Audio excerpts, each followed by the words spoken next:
Il y a aujourd'hui une bonne nouvelle et une moins bonne nouvelle. La bonne nouvelle, c'est que nous sommes en mesure de valider le déconfinement sur l'ensemble du territoire métropolitain. La moins bonne nouvelle, c'est que certains départements ont des résultats moins bons qu'espérés. À Mayotte, nous avons décidé de retarder le déconfinement pour nous donner tous les moyens de maîtriser l'épidémie. En Île-de-France, compte tenu de la tendance qui reste bien orientée, nous pouvons déconfiner.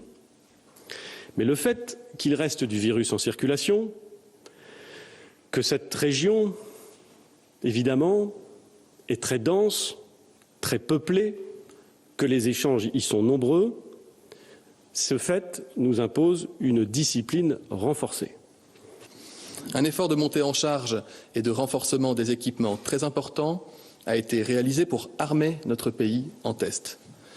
Ces dernières semaines, tout a été fait pour être en capacité de dépister les personnes vulnérables, mais aussi l'ensemble des personnes symptomatiques et les cas contacts.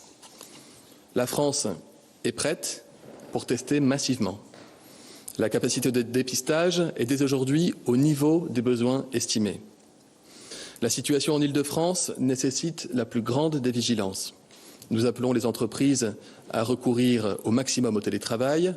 Nous invitons les habitants de l'Île-de-France à limiter leurs déplacements au strict nécessaire et l'ensemble de la population à appliquer encore plus scrupuleusement les gestes barrières. Quant aux personnes vulnérables, s'il vous plaît, limitez au strict minimum vos sorties et contacts avec toute autre personne. Je le redis, en Île-de-France, nous devons faire preuve d'une extrême vigilance. Lundi 11 mai, donc, ce seront d'abord tous les professeurs des écoles qui rentreront. Alors, il y aura une pré-rentrée. Cette pré-rentrée, selon le contexte local, permettra un temps d'échange pour pouvoir poursuivre le lendemain la rentrée des classes. Parfois, la pré-rentrée durera aussi le mardi 12 mai, parce que la taille de l'école ou les circonstances locales le justifient. Nous allons évidemment, vous le savez, ne pas accueillir les élèves tous en même temps. Il y a d'abord des niveaux qui seront privilégiés, c'est la grande section, le CP, le CM2 en particulier, mais une grande latitude est laissée localement. Et puis il y a les publics qui ont été définis comme prioritaires, c'est d'abord les élèves en situation de handicap, c'est aussi les enfants de personnel soignant ou indispensables à la reprise ou sans solution de garde. Cette deuxième catégorie, nous en avons déjà l'expérience puisque nous avons accueilli 30 000 enfants de soignants pendant la période de confinement. Et puis en troisième lieu, ce sont aussi tout simplement les enfants identifiés comme décrocheurs ou en voie de décrochage. Nous les estimons à environ 4% aujourd'hui et il y a tout un travail qui va être fait pour les ramener vers l'école. Les parents doivent être informés personnellement cette semaine des modalités de reprise par l'école travaillant elle-même en lien très étroit avec la mairie. Bien entendu, cette rentrée n'est pas une rentrée ordinaire. Ce n'est d'ailleurs même pas une rentrée, c'est une reprise. Et chacun comprend bien que tout ceci doit être progressif. L'accès au transport en commun en Île-de-France sera donc réservé aux heures de pointe, aux personnes détenant une attestation de leur employeur ou ayant un motif impérieux pour se déplacer, que ce soit un motif de santé, convocation de justice ou pour accompagner des enfants. Bien sûr, une tolérance sera prévue pour les premiers jours. Ces 100 km seront calculés à vol d'oiseau à partir du lieu de résidence habituel. Je veux préciser toutefois que cette limite ne s'applique que si l'on quitte son département de résidence. Parcourir plus de 100 km au sein de son département de résidence reste possible sans restriction. Pour permettre le contrôle de la règle des 100 km, une nouvelle attestation sera publiée. La voici. Elle est simple, elle sera disponible en version papier comme en format numérique sur le site du ministère de l'Intérieur. Des contrôles seront organisés dans les gares, les aérogares ou sur certains tronçons d'autoroutes ou de routes à grande circulation. Ils pourront l'être aussi à l'arrivée des destinations touristiques.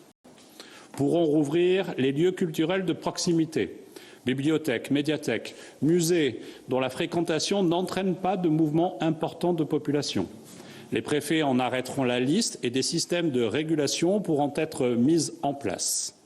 Les cinémas, les salles de spectacle et de fait, ainsi que les lieux de sport couverts resteront fermés. En matière sportive, seule sera autorisée la pratique sportive individuelle en extérieur. Le 11 mai, tous les commerces fermés depuis le 15 mars rouvriront, à l'exception des lieux de convivialité comme les cafés, les bars, restaurants ou comme le Premier ministre l'a indiqué, nous fixerons la date de réouverture à la fin du mois de mai. Vous me permettrez d'avoir évidemment un mot de soutien pour tous les restaurateurs, pour tous les acteurs du secteur du tourisme, de l'événementiel, de la culture, du sport, qui aujourd'hui traversent des moments particulièrement difficiles. Le 11 mai prochain, par conséquent, ce sont 400 000 entreprises qui vont rouvrir. 400 000 entreprises qui représentent 875 000 emplois. S'agissant des centres commerciaux de plus de 40 000 mètres carrés, comme cela a été indiqué par le ministre de l'Intérieur, ils pourront rouvrir en accord avec les préfets, sauf en Île-de-France, où nous estimons que les risques sanitaires qui viennent d'être signalés par le Premier ministre et par le ministre de la Santé nous amènent à reporter leur ouverture.